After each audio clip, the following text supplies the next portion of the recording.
When we talk about common courtesies, we're talking about saying thank you, apologizing, saying I'm sorry if you've wronged or offended somebody. We're talking about greeting people in the morning, in the afternoon, and then in the evening. And sometimes before you go to bed, it's actually courteous to go around the house where you live, where you're residing, and say good night, sleep well. That is how things were done in the past. Common courtesies they were given. We had a time where if you're going to school in the morning or you're going to lesson and you were going to walk a distance, if that lesson will begin at 9 o'clock, you'd have to leave your house at 8, because if there are 10 houses from your house to where you're going to be having the lesson or school, you are going to greet everybody in the house. Adults could be outside, children could be outside. You would say hello, good morning, you'd kneel, you'd smile, you go and give a hug. That is the way it used to be when we were growing up. That's why we have the popular adage that the community or the society raises a child. When the child did wrong, everybody in that area came out to descend on the child. And when your child has done well, taking first position in school, passed the common entrance or the WAEC examination, it was celebration galore for everyone in the community. You won't believe it. People will be coming with gifts to celebrate and acknowledge that hero or heroine in the environment. We're discussing something today, and the fact that it's a topic for discuss is because some say it has become alarming. And if everybody's talking about it, whispering, we bring it to the fore. This is the center table. We'll be talking about it, the erosion of values in our system. Are you of the opinion that our values are being eroded? Have you noticed things that you're not comfortable with, that were not happening many years ago? Have you asked yourself why they are happening now? Is somebody to blame? Is everybody to blame? Is it about the guardians and the parents? Who is responsible? This is not a time to blame anyone. It's a time for us to come together and prefer solutions. And that's why we'll be chatting with those who know about it, who can prefer solutions that all of us can imbibe and inculcate in those around us. Welcome. It's Weekend Deal. My name is Thelma Obazi. Weekend Deal. It's Weekend Deal, and we're glad to have your company.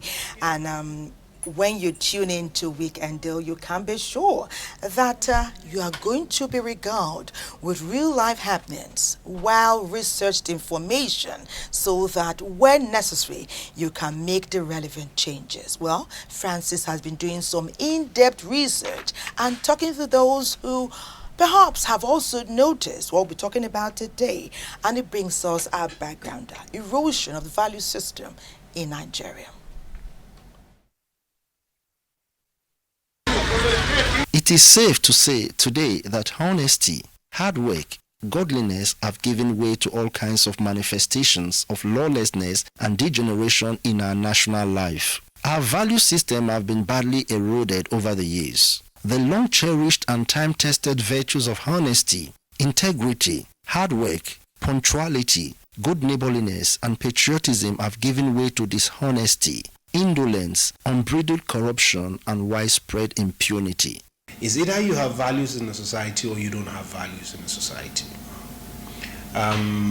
Growing up, for example, character was a currency, habit was a currency, courage was a currency. Valor is a currency. But really right now, and if you look at what is going on, it's simply money that becomes the currency. So if you have money, no matter how bad you are, parents look at how much dowry that is being paid before they give their daughters out, not minding whether the man is good or bad.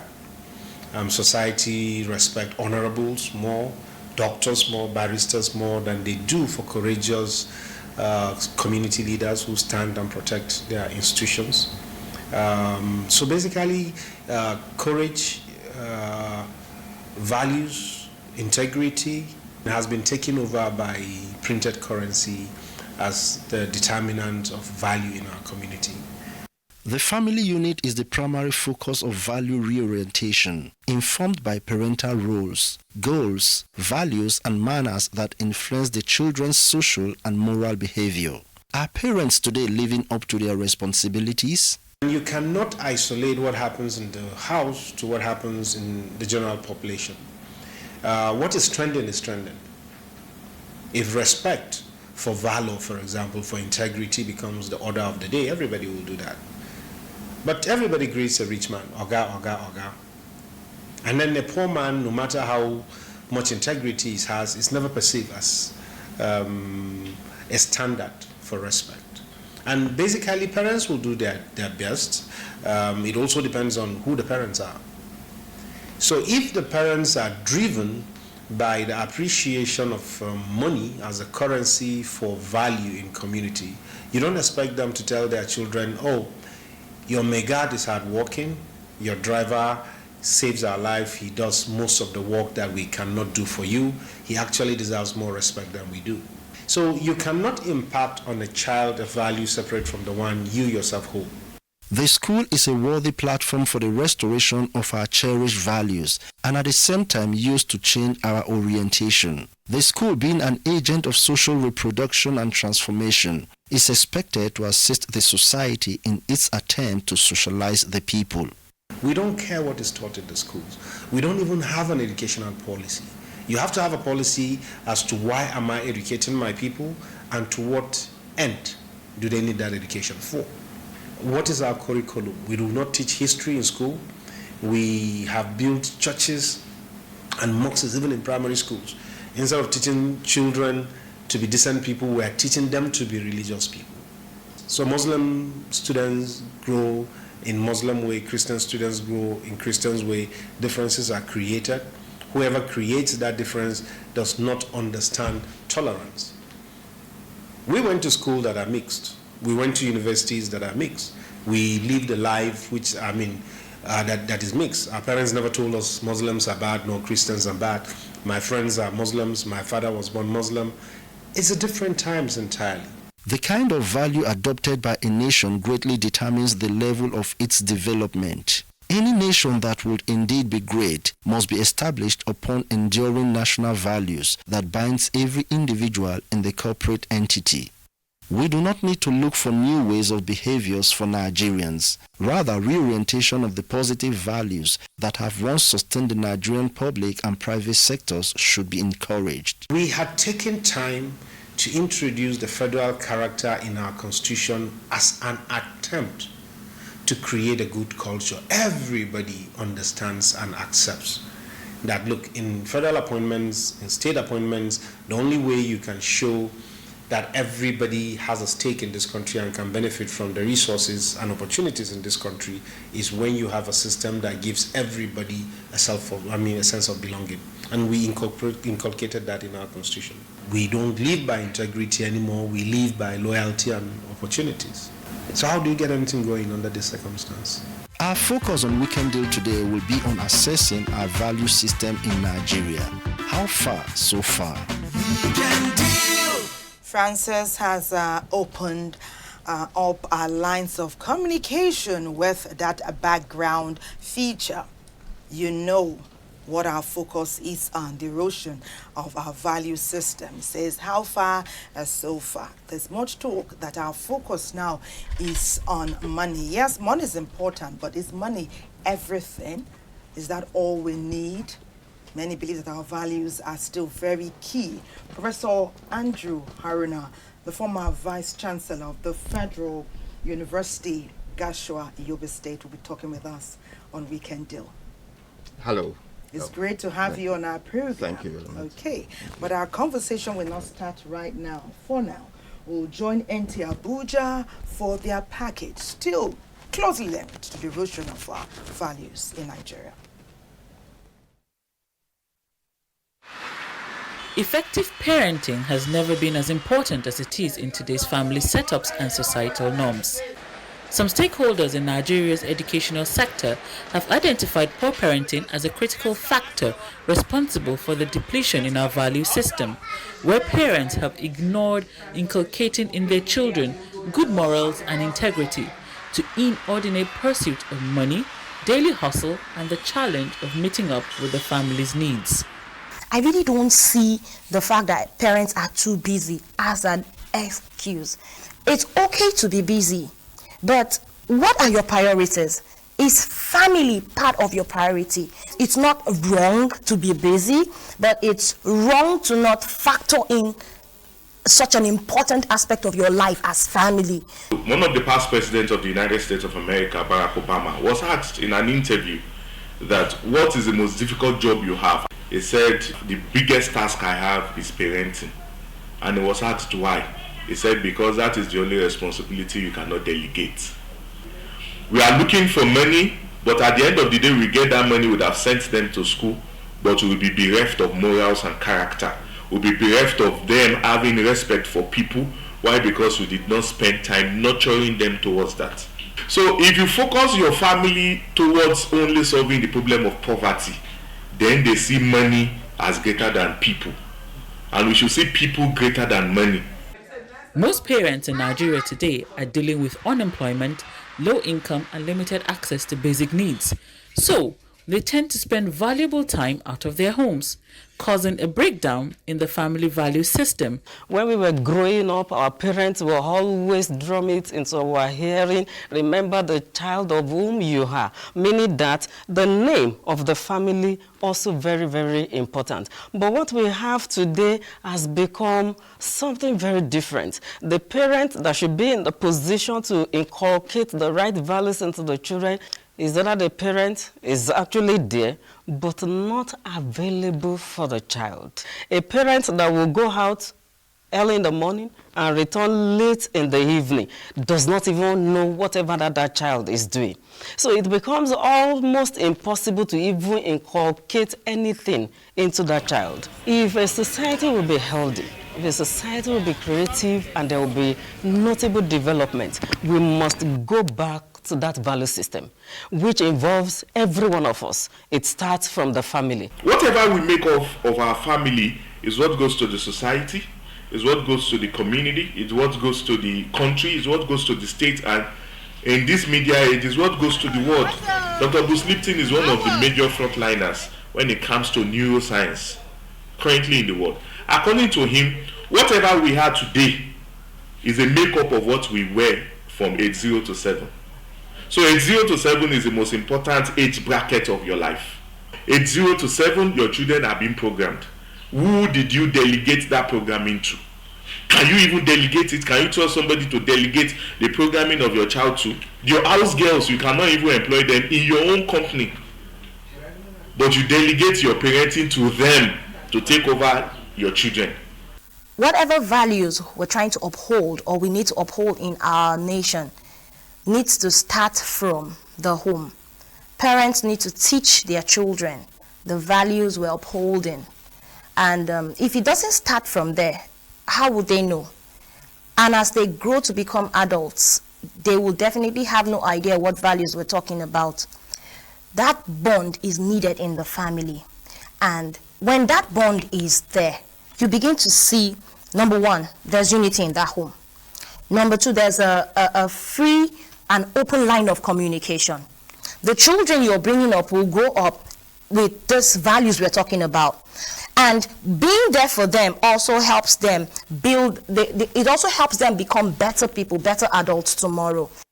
Influencing a child's behavior, which eventually contributes to our value system, should begin with establishing a close relationship with our children.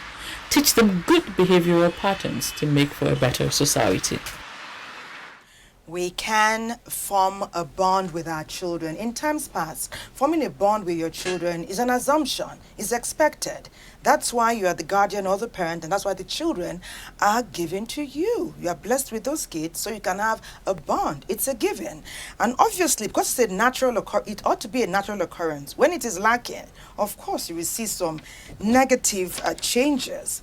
Earlier on, we introduced Professor Andrew Haruna, the former Vice Chancellor of the Federal University Gashua, to you, and it's time to start our chart. We're talking about the erosion of value system in Nigeria. Is our value system being eroded, would you say? Of course. If our value systems are not being eroded, we wouldn't have what we see today. Why the questions that bothers me is why are people of the same cultural background, same faith, same environment, same strata culture, killing each other, destroying each other's property, and then all in the name that we are all one people. Before coming to the studio, I talked to a friend that I have been invited to come and speak on the erosion of values in the country. He looked at me in the eye and said, frustrated with some level of frustration, if someone will just wake up in the morning and discover that I don't share his own views, I don't share his religion, I don't share his culture, and then destroys my property or even kill me, how could I call such an individual my brother? These things don't happen before. If they don't happen before, the question we should be asking ourselves is, why did we miss the link such that we should not be giving narration of the things that happened in the past? But we just saw the package we just watched and listened to from NTA Abuja talked about the family. Many are of the opinion that a lot of good or not good values are entrenched from the home. That's the cradle where that child is born, where that child comes from. Are we doing it right from there? Can we build it up, starting from the home? Well, my approach is more of education rather than putting blame. You see, family is just one unit, and that's where the child begins to be socialized. Let me give you an example. If you talk of the family, many of our languages, I'm a linguist, many of our languages in Nigeria have negative term for another ethnic group. And Tell us. For example, you can get a particular ethnic group that will call another ethnic group like they are raw, people who are fighters, people who could not be trusted, people who are either thieves. Is this a mockery or is it joke? No, it is part of the language. You know, it's just like in America, there was a time when the American language, English language, will look at a black man and say nigger. So a child will grow up and say nigger with no any inhibitions. But over time, such a term has a negative connotation. And now from home, this child was taught nigger, anybody who is black. But today you can't call anybody nigger in America because of this negative term. Now, if we go through our own culture, our languages, our values at home, we find this kind of negative things. Another example, culture. If you go to the East, a woman will give birth to a child, an Igbo child. But then when it comes to breaking the collar, they say the collar only understands the Igbo language. But then a woman will not be allowed to break the collar. So in some ways, if you come to the feminists, they will say this is segregation. But the feminists are not the ones that are giving us issues in the country. They're not the ones who are eroding the value system. Yeah, but this is where I'm saying we need to interrogate certain things. So this is where the family, a child is socialized from the family. And it is from there he understands that the collar understands only Igbo language. Can I ask you something? Yes. Are you now saying that our cultural orientations are no longer having the positive impact that they used to have or that they ought to have? They do have, because Value is a system of morals, beliefs, standards, ethics shared by all community. But today, because of our multicultural nature, the global setup in which we find ourselves, there is so much mixture. Quite a number of us are not prepared to live in this multicultural setup. Even though the government in the past had tried to set up NYSC, create states, federal character, unity schools, federal institutions, but today you find that quite a number of people who are in these environments, these institutions which I have mentioned, they are so localized. You don't find the mobility which it was found before. So what mobility in versatility, good. Mobility in thinking. Yeah, but mobility in thinking and also in socialization. Many of us have lost social capital. And because we have lost this social capital due to lack of mobility and movement and interaction, what happens? Suspicion steps in. Lack of trust comes in. And let us go back to educational sector. Everyone has always believed that the foundation is the home.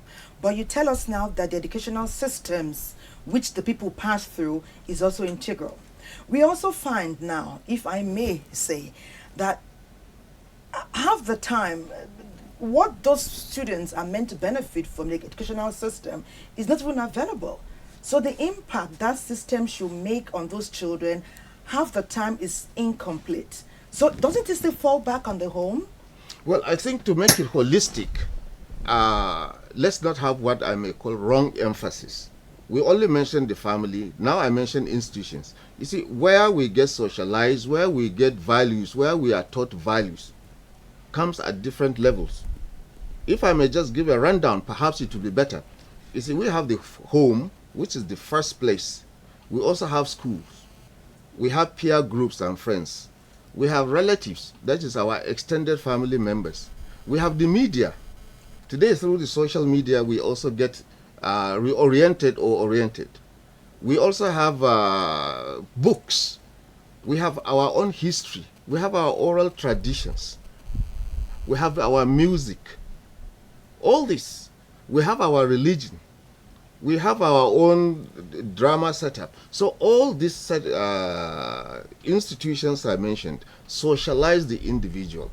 So if we talk about family, then we know what the child gets at the family. But once he leaves the family, what next?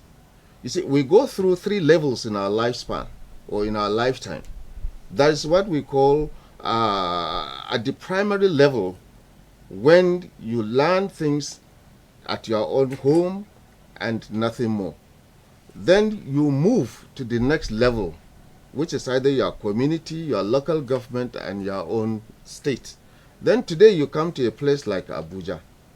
Okay? Now, you cannot live the life of your village in Abuja because you are now in a public square. So anyone, no matter how nostalgic you are about the values of your village, this cannot be operational in Abuja. Therefore, you have to look at what are our national values. And these are values which cuts across any society, any nation. Trust, equity, justice, security, being fair, being self-respect, being honest. You don't tell lies. So these are somehow like universal. And these are our core values in Nigeria. Now, all these areas which I have mentioned, the different strata, you can find these things which I have mentioned. Now, we can isolate one of the units and now discuss it. Okay. In times past, all these things you have enumerated used to work harmoniously because we had youths, we had people who were doing Nigeria proud, just like you are. People who aspire to be well-read, to be learned, you know, and want to gravitate upwards and do things right. We will now like to find out why all these things are no longer working in tandem to produce the kind of citizens who value Nigeria. But that will be after we take this feature, talking about declining respect for elders in our society. And that feature will be coming from Abeokuta. Is guided by certain cultural norms for progress and peaceful coexistence of the people. Meanwhile, the fast eroding culture of respect for elders in the society calls for serious concern among the people. It is customary in Yoruba land for young ones to accord due respect to the elders. This norm is a major among roles of parents in child upbringing. The males are to prostrate while the females are to kneel while greeting elders. This is otherwise called home training. Any child that behaves unruly or lacks respect is often tagged a misfit or a black sheep. The consequences are manifesting in form of disobedient or what we call miscreant in society.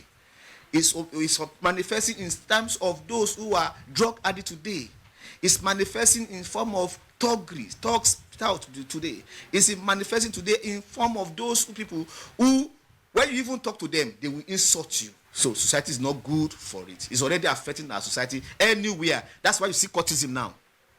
That's why you see teachers not bold enough or willing to discipline any child again because they are afraid of their life. Because not only that the children will disrespect them, they will also possibly attack them.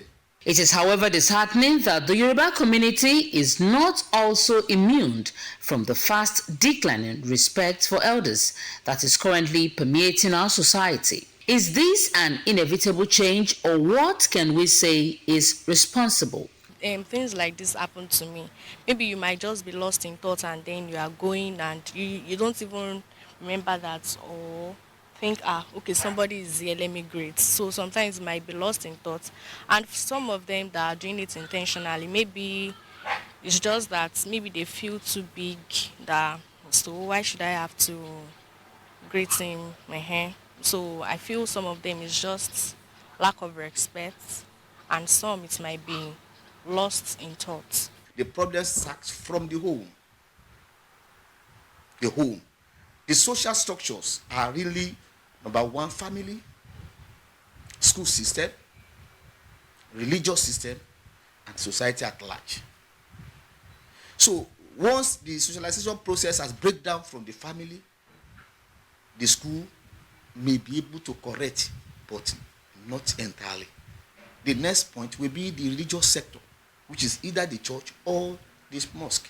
Once the pastors or the imam fail to correct a person at that level, it has to be the society, which is the law. The parents doesn't have time again. They wake up very early in the morning, before the children wake up, and they come back home late in the night.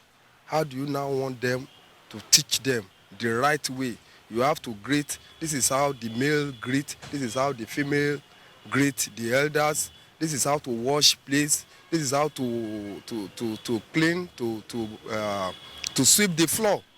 As teaching time saves 9 goes a popular adage.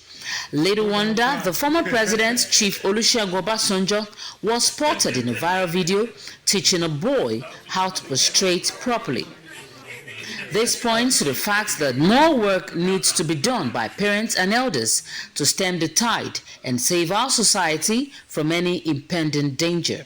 Parents must do the right thing, must live right, must observe the core value of discipline, core values of integrity, core values of hard work, core values of self-reliance, core values of patriotism. Remember, charity, they say, begins at home. Disrespect for elders. I was just listening to a young lady and she was saying a youth or somebody could be lost in thought, could be in their thoughts, and they will not notice a whole human being, a whole elder, male or female, standing before them. Thank you for that package, quite detailed. Prof, tell us about that.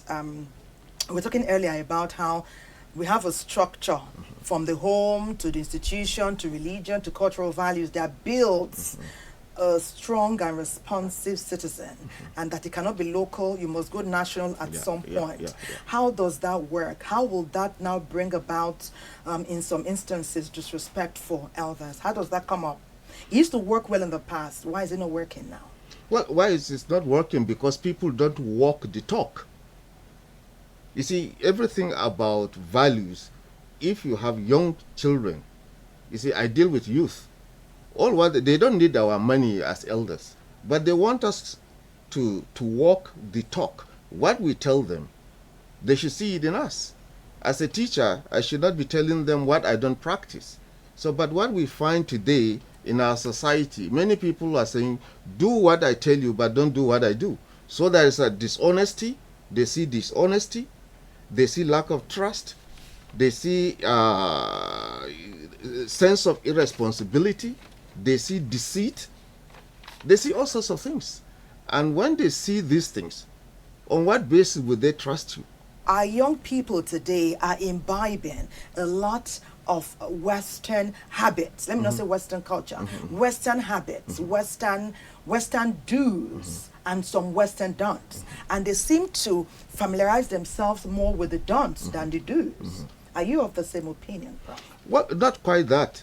You see, the interesting thing, like I told you earlier on, I went and studied abroad as a student.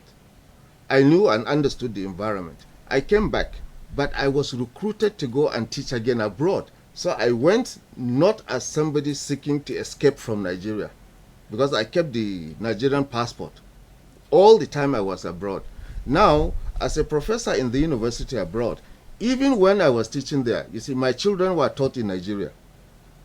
I never trained my children abroad for the simple reason we got to understand what is knowledge, what is somebody else's culture. We borrow things wholeheartedly without really separating the content. Now, even if you train your children abroad so that they could come and lead us in Nigeria, they are coming to lead in a new environment. So you are creating and compounding more problems. So you need to raise people in the environment where they will lead. But it worked for you. How did it work for you? Well, it worked for me because I started from home. I imbibed this from home. And my children also imbibed it from home, even though I had the privilege to be teaching in another country. Okay? When I was teaching in Germany, Austria, and Switzerland, I taught in all these places, Italy. But my children were studying at home. Why? Because I saw the danger of not getting the kind of values which we need to impact on our citizens. Interesting. Tell us about these papers and Pyro here. Is there something you want to tell us about this? Well, I need to tell you, one, I have great concern on our values, particularly lack of mobility today. I mentioned some institutions in which the government has established to see that Nigerians come together to reduce suspicion. But today, unfortunately, if you can look at the map there, this is the Linguistic Map of Nigeria. This map is a bit old, but it gives us an impression of the entire language groups within the country. Africa has 7,000 languages. Sorry, the whole world has 700,000 languages. Africa 2,000. Nigeria over 500. So 1/4 of the languages in Africa are found in Nigeria. Now, if you look at the map, the yellow simply gives us a family of languages. The blue also. Now, these several languages, in the past, you have unity schools. A child will leave Ikotopene and study in Maiduguri to Enugu. And today, do we get that? We don't.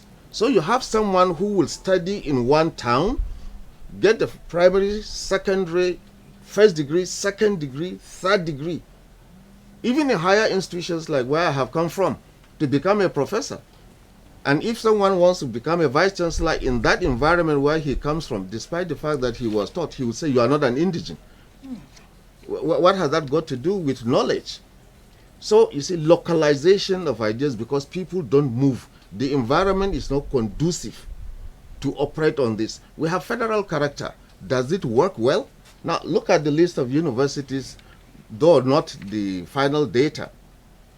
And this is knowledge. Now, if knowledge is concentrated only in one area, then at the end of the day, you need manpower. And when you get this manpower coming from one zone to another zone, and you're to an environment where you get young men and women who have not moved across the country, they will start to look at another person with some kind of suspicion. Now, that is in the educational system. Now, what about our leaders? There are basic things we require to see from them.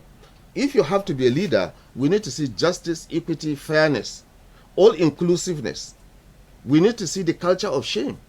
But in most cases, sometimes we find that people go so arrogantly without taking this into consideration. There are some individuals in this society, even if you give birth to a child, you will not name your child after them because of what they have committed to the Nigerian society. Prof, we want to thank you very much.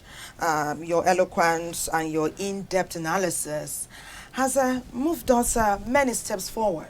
It is our hope that Nigerians are listening. You know, charity must begin from the home. We should model what we say, not tell people, do as I say, but not as I do. Knowledge and character, very vital. Professor Andrew Haruna, former Vice Chancellor of Federal University, Gashua, Yobe State, we thank you. Yes, thank you very much for keeping our company on Weekend Deal. Thank you. Break beckons. Our conversation has not wrapped. Continue to send in your messages. We thank you. We'll be back. You're watching Weekend Deal. It's great to have your company. Keep your messages rolling in, and it's knowledge and character. They don't stand alone. They work in tandem. We're going to just now to see what this combination brings, civilization and our values. It's not either or. NTA Just, please share.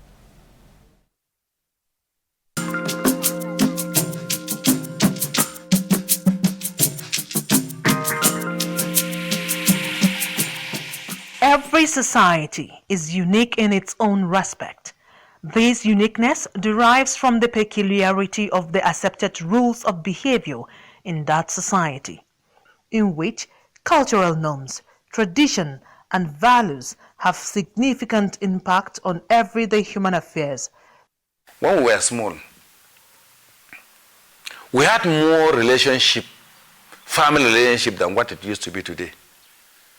In the normal norm was that children stay with elderly people and they will tell them stories.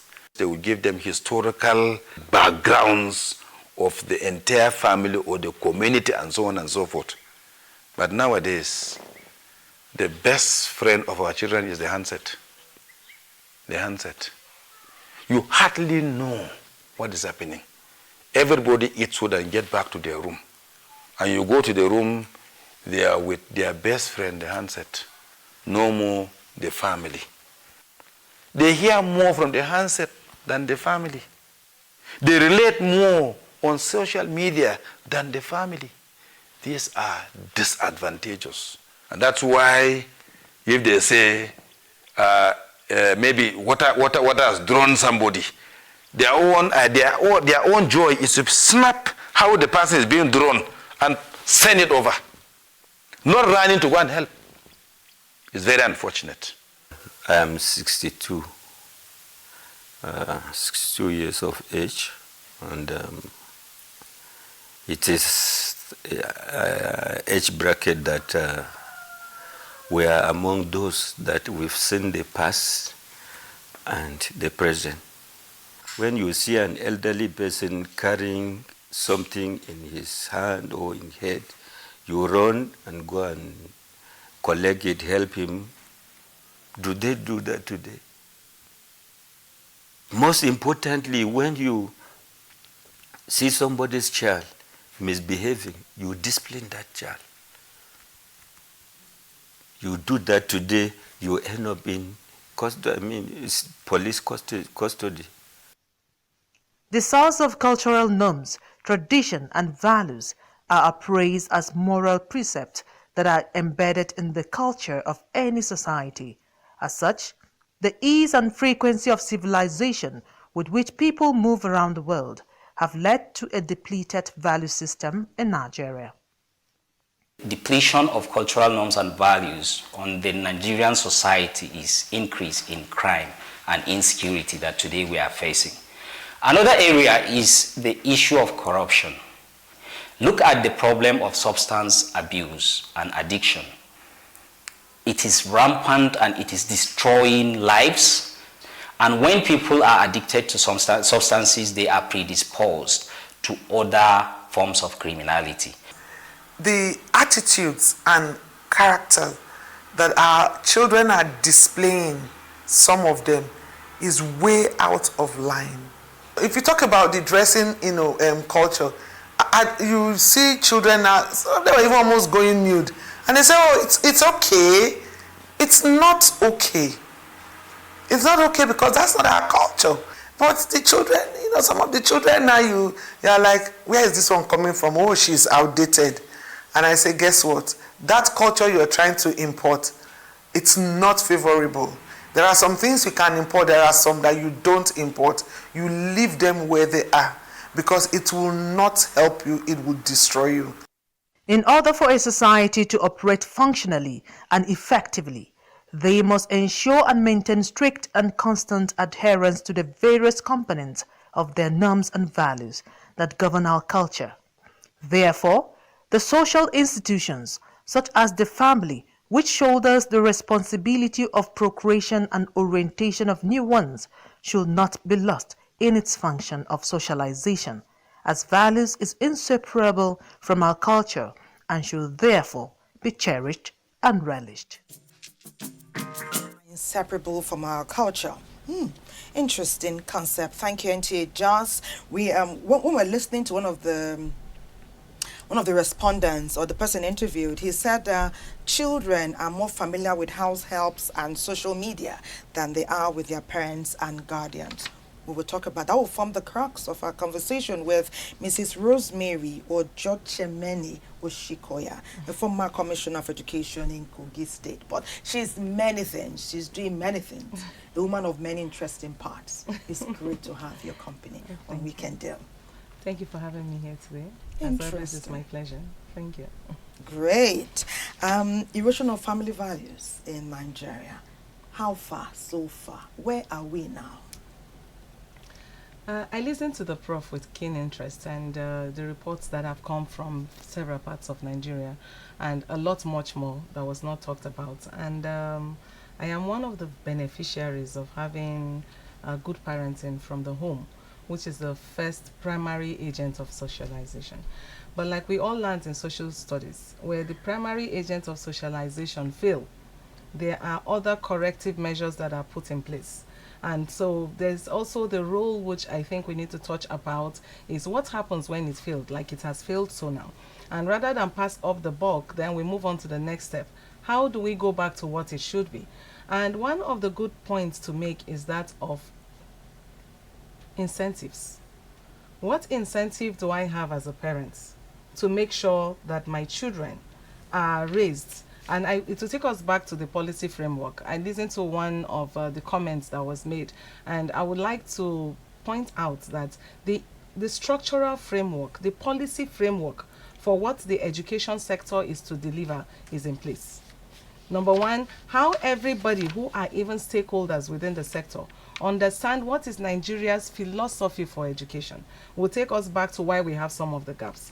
If you ask the everyday teacher in, let's say, the basic school, the primary school, is the person aware of the purpose and the outputs of Nigeria for education?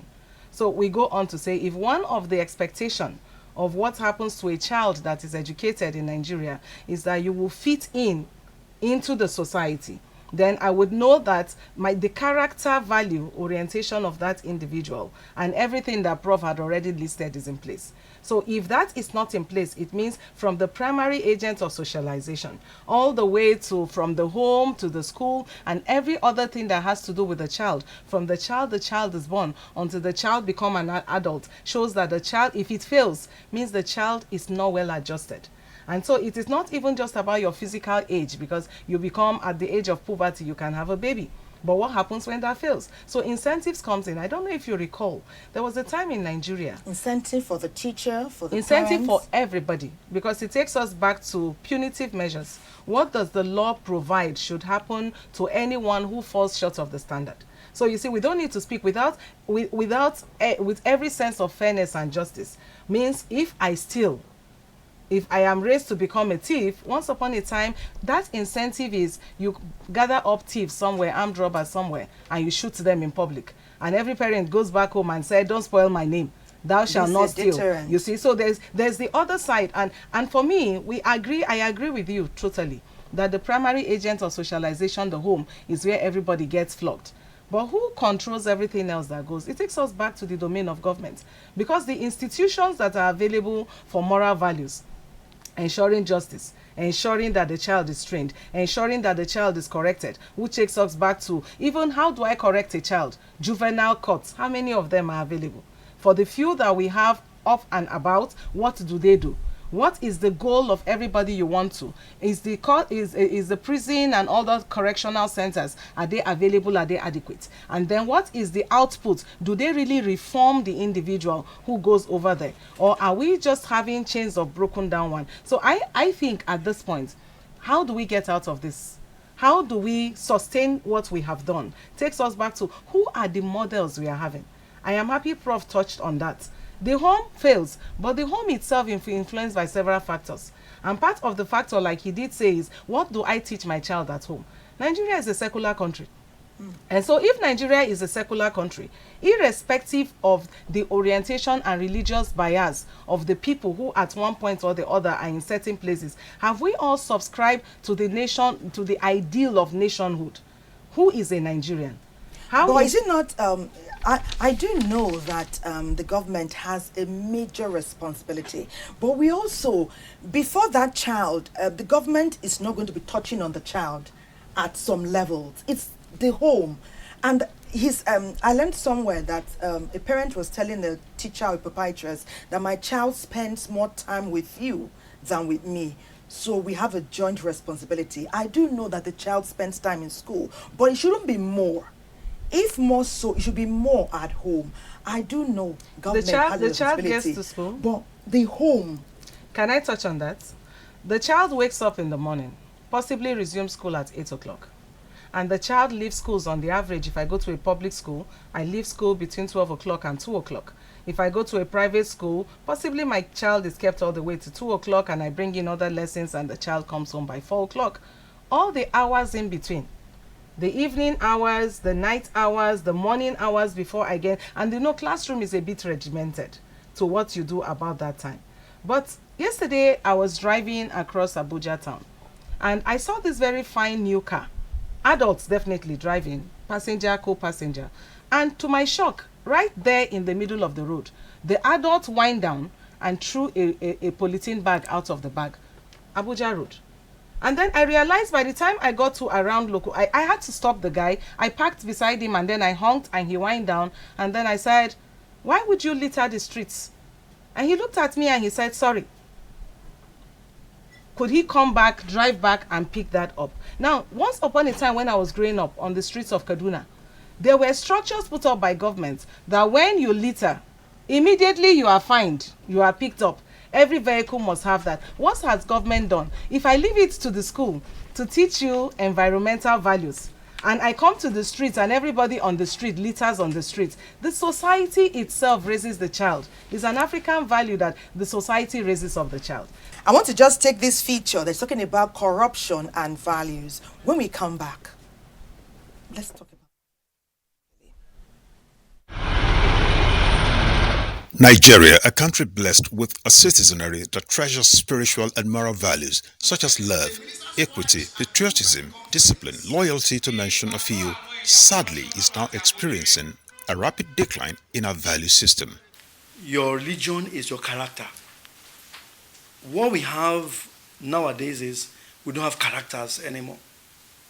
People lack character, they lack integrity. And that's why you find that you can't even vouch for anybody.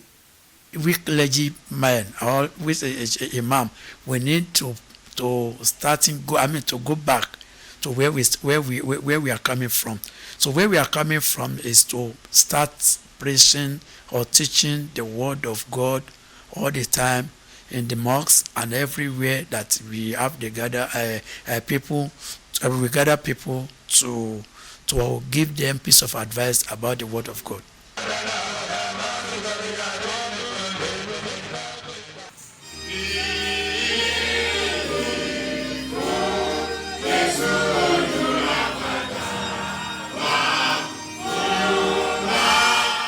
Day in, day out, congregants converge in their various churches and mosques, expecting to receive messages that remind them of the need to pursue positive values, to be good neighbors and by extension responsible citizens in the society.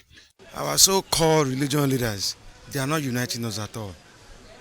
All they are after is their own pockets. And whoever that says is a religion leader, they should not play politics. Most of them are playing politics. At the churches, they don't pray, they don't preach the Bible, the right thing in the Bible. Even in the mosque, they be telling us do this and do that. If they want to be politicians, let us know they are politicians. And they want to be religious leaders, but to me, I think religious leaders should be neutral. Messages that are being passed in all these our sanctuary places, sometimes it affects a lot. It affects the community. I only call on the leader to teach love and peace to the society so that love lives. Some have attributed the degeneration of our value system to the change in the message of hope to that of prosperity coming from our various religious institutions. Prosperity in the place of worship should not offer all, should not come rampant than that of teaching of morality in the center of a place of worship. Where will you spend eternity? Most people are afraid to preach such lessons in the church, so they don't lose their followers.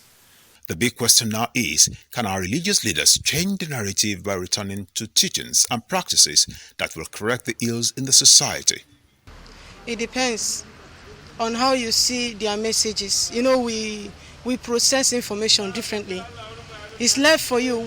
After listening to the messages of our Imam, I'm a Christian, but I do watch Islamic programs, preaching, their seminars, I listen, I watch their movies and everything. It's really educating and inspiring. It depends on how you process the information given to you. If there is a real paracetamol, there must be a fake paracetamol as well. Then everybody are not the same. There are some that might be teaching the right thing and some that might be doing it like politics. So maybe they are doing it for member or what they benefit from what they are doing. And that is why there are many separation and many denominations as well. I will say the messages that have been coming from our religious pulpits to a greater extent are messages that should unite us as a people and to create a one solid Nigeria. But where the foundation is faulty, that is, you're coming from a family that does not believe in one Nigeria, where you grew up as an Hausa man and your parent continually creates images and teachings and ideas that tells you that a Yoruba man can never stand by you, can never hold your hands and help you to cross the bridge. Whatever you hear from the religious pulpit when you grow up may not really hold water. Even as the country continues her battle with corruption sweeping through the nation, our spiritual leaders should be more intentional in their sermons to redirect the mindset of the citizenry to a course of positive values for the benefit of all. A role in who we become, what we take out of it, because many say that Nigeria is a very religious country, but in spite of that, we're talking about our value system being eroded today. Dr. Mohammed Suleiman, the president of the Association of Nigerian Artists, great to have you on the show. Erosion of values in Nigeria, what's your take? My name is Mohammed Suleiman, not Dr. Mohammed Suleiman. And I would say, basically I have listened all throughout, like I've been sitting and listening. Where I will put it to first is where we prioritize what cultural values are, where those values have eroded us. But understandably, you should be able to see that while the Nigerian youth, the ordinary youth, has been faced by so many, say, all of those vices on the street, like he's not so much, say, directly involved in them, but the things you see from television, the things you hear from music, lyrical contents and the rest. And you see that also the Nigerian families, governments, so many everywhere are not also helping matters because the cultural institutions have not been so empowered.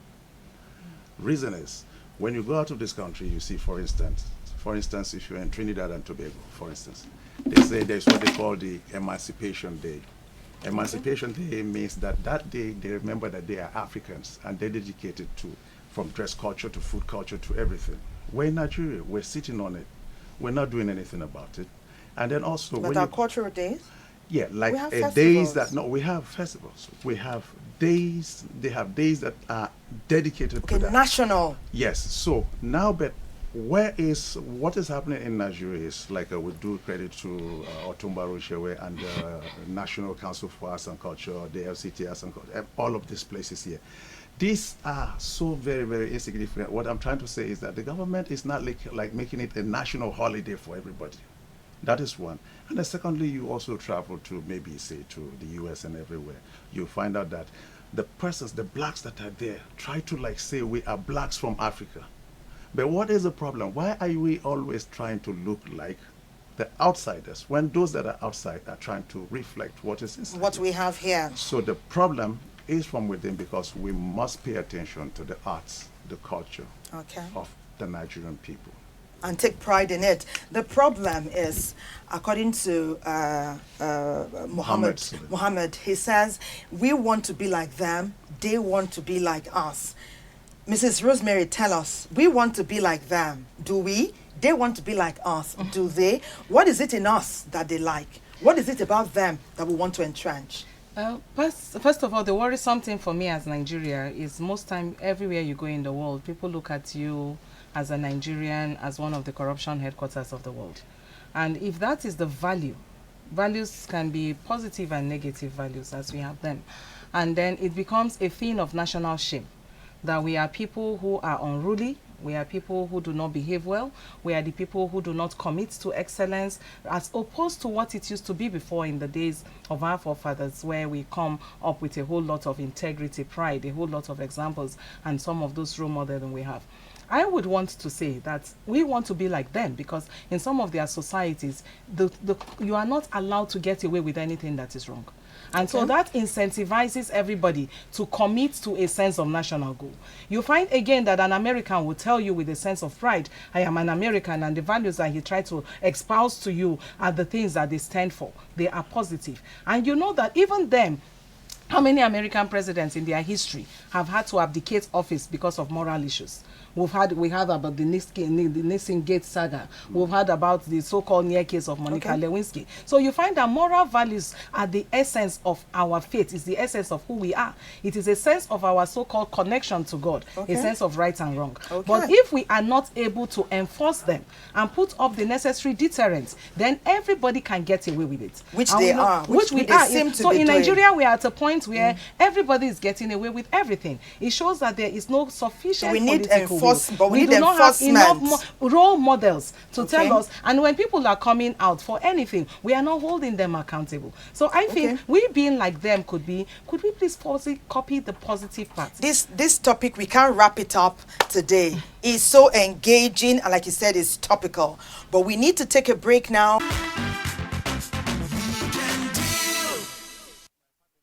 It's time to wrap up our show.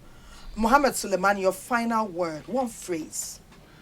One phrase is to say, like, this is a collective thing. Nobody must look at another, like, the blame game will not take anybody anywhere, but you must watch the structure, create it from what is culturally you, and then try to identify continuously what can be progressive for Nigeria. Do not use languages. Mrs. Rosemary?